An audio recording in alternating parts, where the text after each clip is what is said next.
Hey guys, this is E-House, and today I want to talk about some long-term thoughts and experiences with my Krytac Trident CRB. I've been running this gun for a little over a year now. I think I got it last August. It's November, so yeah, about a year and 3 months. I've put tens of thousands of rounds through this gun. It's been to Red Storm East. It's been run at a lot of local milsim and just general play games, and I've run it really hard. You can probably tell by looking at it, you know, the amount of scratches and all the junk I've done to it and all the scuffs and marks, that this gun has seen a lot of love. It's seen some hard use, and I think now I'm ready to give you some long-term thoughts and some tips for anybody looking at buying one of these. So first of all, do I recommend the gun? My written review from my old blog still stands. This is definitely my favorite M4 option on the market right now. I just think that generally what you get for the price and what the gun does for its price point is unmatched. I think it's a great gun. Now, aside from that, after running it for a little over a year, I have some things that I'm going to warn some guys about if they're looking at buying one of these. First of all, don't submerge the gun. I was being stupid and threw this gun into a puddle, a mud puddle on the field, and the MOSFET soldered itself and actually ended up making the gun shoot every time I took the gun off safe. So don't throw the gun into a puddle. Playing in the rain is no problem. That hasn't been a problem at all. The gun getting splashed or having water spilled on it isn't a problem. Submerging the gun to the point where water gets into the innards, that's where you're going to run into a potential issue with the MOSFET, and that really is just a matter of the MOSFET not being able to be submerged, and most MOSFETs can't. So that's nothing exceptional. Just bear that in mind if you're looking at one of these. This is not the type of gun you're going to throw into a mud puddle. Get an ENLAK if you're looking to do that. Another thing with QD suppressors. As you can see here, I've got the Mad Bull Knights Armament licensed QD suppressor. This thing's, you know, as beat up as the gun is.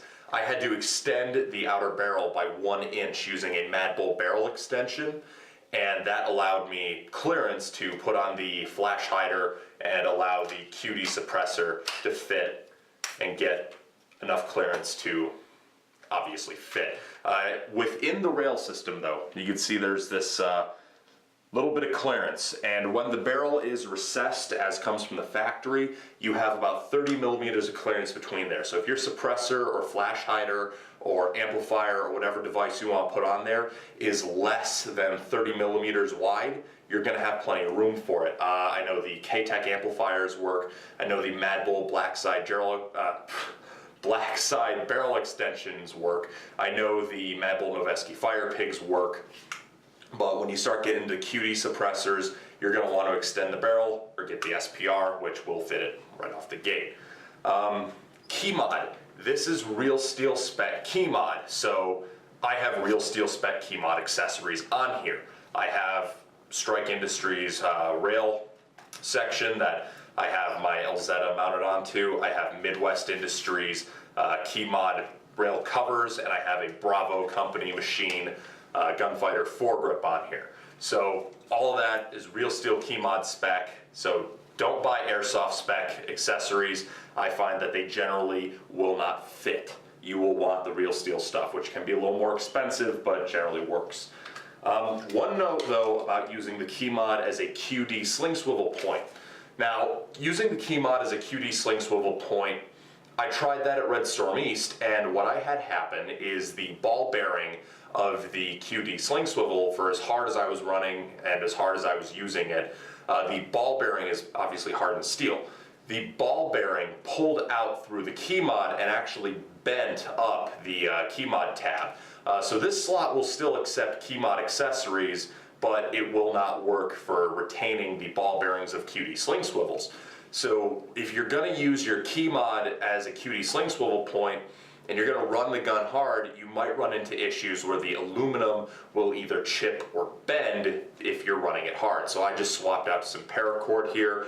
On a real gun that might heat up too much and burn off. This is airsoft, we get to fudge things.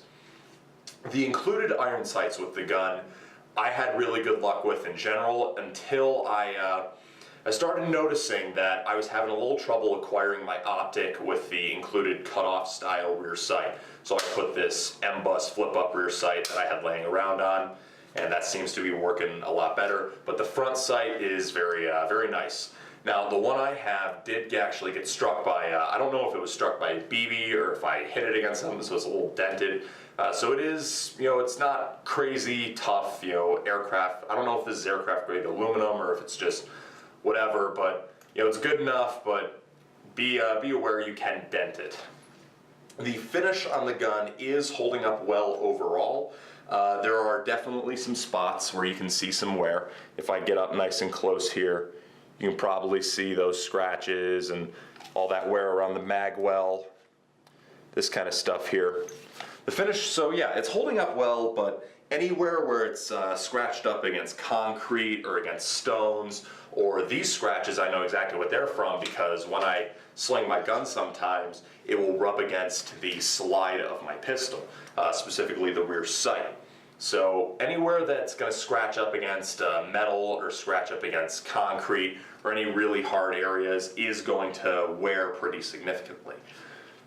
The buffer tube, when I had the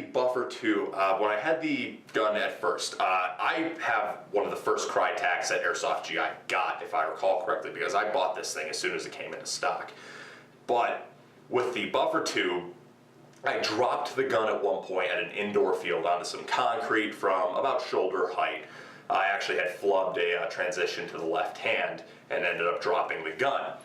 Now, what happened is the internal retainer ring that the buffer tube screw goes through and holds the buffer tube onto snapped at the area around the screw. Krytac was kind enough to send me the new internal retainer ring because they actually updated it right before I had that happen to me. So the first gen Krytacs had a relatively weak pot metal internal retainer ring that worked fine unless you dropped the gun, and at that point many times it would break if a lot of stress was put on the stock. They updated that, so good on Krytac for fixing that issue, but I had a first gen gun, so when that happened, it broke. So if you have a first gen Krytac, be aware that dropping the gun onto the stock may break that internal retainer ring, and at that point I would contact Krytac and see what you can do about getting the new one, because that's what I did and I had good luck with it.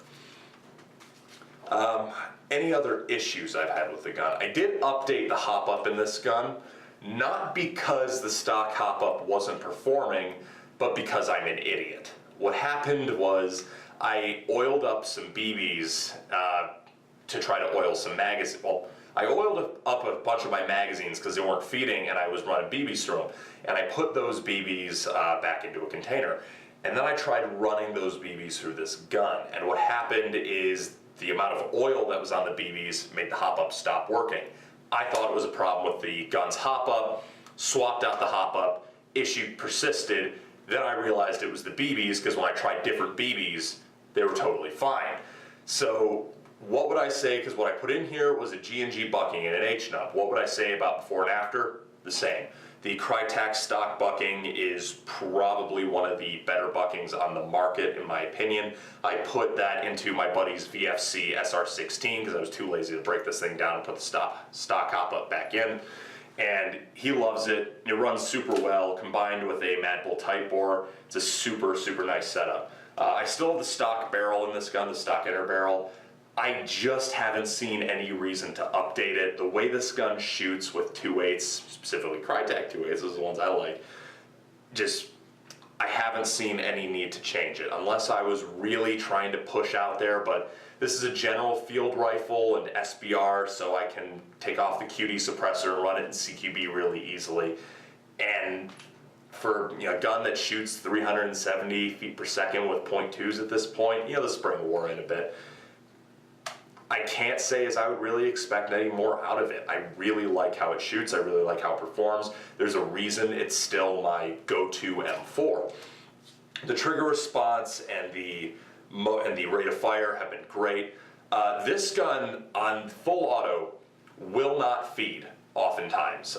Full auto on an 11.1 is often too fast for the gun to feed. It might be my magazines, it might be the tappet plate not going back all the way on full auto because of how fast the gun is cycling. But if you run the gun on 11.1, depending on your magazines and depending on your luck, you may or may not have an issue with the gun refusing to feed.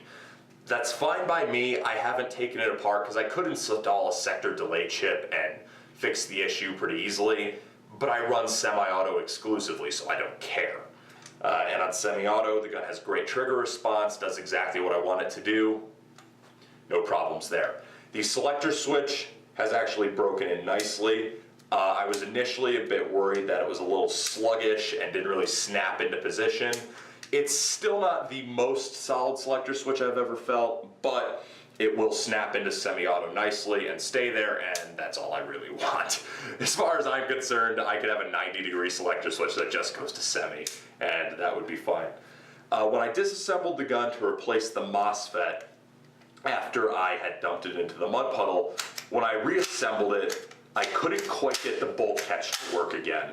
That's not a problem for me because, again, I'm a simpleton. I will set my hop up, leave it, and I'm used to having to hold it back because I'm a savage who grew up on a combat machine. But yeah, beware of that. It's a little tricky to get it back together so that the bolt catch will work after you disassemble the gun.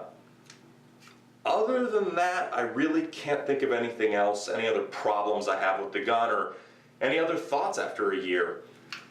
As I said, if you're looking at buying a Krytac, just be aware of what my experience has been with it, know what to expect, and what you can expect is overall still one of my favorite guns on the market. This gun has held up remarkably well. It's had a lot fewer issues, most of which were my fault for various reasons, and it's just been a great shooter. So that's been my experience with the Krytac Trident CRB over the last year and a quarter, and this is Z-House signing off.